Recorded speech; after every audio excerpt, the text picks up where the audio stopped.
अगर आपके दिमाग में रोज़ ये ख्याल चलते रहता है कि सोचते सोचते बहुत समय निकल गया, अब कुछ शुरू करना चाहिए, तो इस वीडियो को स्किप मत करना, क्योंकि आज हम ओवर थिंकिंग से बाहर निकलने का रास्ता ढूंढेंगे, साथ ही वो भी बुक रेफरेंस से, और एक्शन क्या लेना है वो भी मैं बताऊंगा।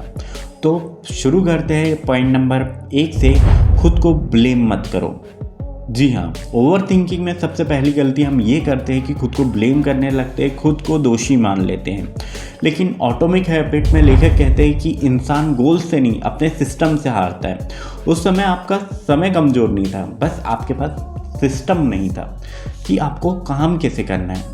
तो जो हो गया उसको छोड़ दो। आपको एक्शन ये लेना है कि जो भी पीछे छोड़ गया, छूट गया, उससे आप एक सीख लेकर आगे बढ़ो। दूसरा पॉइंट है, पास्ट को यही बंद करो। क्या होता है कि जब भी हमारे साथ कुछ गलत हो जाता है तो हम पास्ट में ही जीने लगते हैं कि अगर उस समय में वहाँ पहुँच जाता तो ये कर लेता, तो ऐसे से ऐसा हो जाता। But the power of now में लेखक कहते हैं कि पास्ट कोई सच्चाई नहीं, सिर्फ दिमाग की बनाई हुई कहानी होती है, लेकिन ओवर थिंकिंग इसे उसी कहानी में फंसाए रखती है। तो अब आपको एक्शन क्या लेना है? तो अब तक जो हुआ वही तक ठीक है, पर अब जो आप करोगे वो इस मोमेंट में करोगे, मतलब नाव में जीना। तीसरा पॉइंट है, आज का सिर्फ एक काम पकड़ो। बहुत लोग इसलिए स्टक रहते हैं क्योंकि वो पूरी ज़िंदगी सुधारने का प्लान बना लेते हैं। द वन थिंग्स में लेखक कहते हैं कि एक सही काम सही समय पर पूरी दिशा के साथ करो तो वो आपकी दशा बदल देता है। तो इसमें क्या एक्शन लेना है कि आपको एक ऐसा काम करना है जो आप पूरा कर सकते हैं, भले ही वो छोटा काम क्यों ना हो। तो चौथा पॉइंट है, वो टाइम तो वापस नहीं आ सकता, पर बचा हुए टाइम को आप डायरेक्शन दे सकते हो। तो बीता हुआ समय कभी वापस नहीं आता, ये तो हम सब ने सुने, लेकिन डीप वर्क में लेखक कहते हैं कि फोकस समय से ज़्यादा पावरफुल होता है।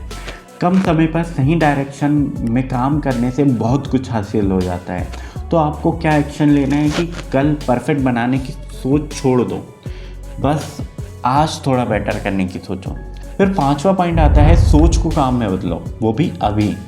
जब हम सिर्फ सोचते रहते हैं, ओवर थिंकिंग करते रहते हैं, तो 5 मिनट रूल्स में लेखक कहते हैं जैसे ही कोई काम करने का ख्याल आए 5 सेकंड के अंदर एक्शन लो। तो आपको करना क्या है, उल्टी गिनती शुरू कर देना है, 5 4 3 2 1, और तुरंत कुछ करो, भले ही वो छोटा सा काम क्यों ना हो, पर आप करो। ऐसे में आपकी आदत पड़ती है, आप कुछ बड़े काम भी करने लगते हो। 6वां पॉइंट आता है कि कंपैरिजन छोड़ो।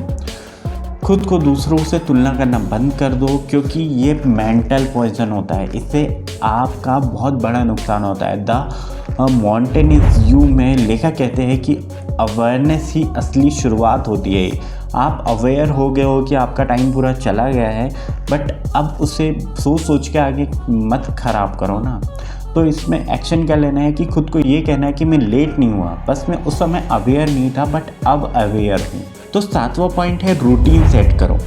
ओवर थिंकिंग का सबसे स्ट्रॉन्ग इलाज होता है कि अपना काम करो और एक रूटीन सेट कर लो। एटॉमिक हैबिट बताती है कि मोटिवेशन नहीं, आपको एक रूटीन की ज़रूरत होती है, एक्शन लेने की ज़रूरत होती है। रोज़ एक ही समय पर उठो, काम करो और सो जाओ। फिर 9वां पॉइंट है, कंसिस्टेंसी छोटी रखो। बड़े प्लान्स अक्सर टूट जाते हैं। एटॉमिक हैबिट कहती है कि छोटी कंसिस्टेंसी ज़्यादा टिकाऊ होती है। मेरा ये गोल है कि मुझे 100 वीडियो अपलोड करना है, पर मैं आने वाले सिर्फ 5 वीडियो के बारे में सोचूंगा। इससे ये होगा कि मेरी जो कंसिस्टेंसी है वो छोटी है। तो इससे ये होगा कि मैं ज़्यादा ओवर थिंकिंग नहीं करूँगा कि मैं 100 वीडियो के बारे में ना सोच के मैं अगले 5 वीडियो के बारे में सोचूंगा। 10वां पॉइंट है, आगे देखो। तो ज़िंदगी खोए हुए समय में नहीं, आगे बचे हुए समय में जी जाती है। मेन सर्च फॉर मीनिंग में लेखक कहते हैं कि इंसान हर हालत में आगे बढ़ने का मतलब ढूंढ सकता है। तो एक्शन ये लेना है, जो चला गया वो एक कहानी था, जो बचा है वही आपकी ज़िंदगी है। अगर ये वीडियो आप यहाँ तक देख रहे हैं तो आप निश्चिंत ही कुछ करना चाहते हैं, तो आप कुछ नहीं करिए, एक्शन लीजिए। एक्शन से ही रिएक्शन होता है। तो अगर आपको ये अच्छा लगा होगा वीडियो, तो नीचे लाइक करिएगा और शेयर करिएगा ऐसे लोगों के पास जिसे इसकी ज़रूरत हो। तो मैं हितेश मिलता हूँ किसी नेक्स्ट वीडियो पर किसी नए टॉपिक के साथ।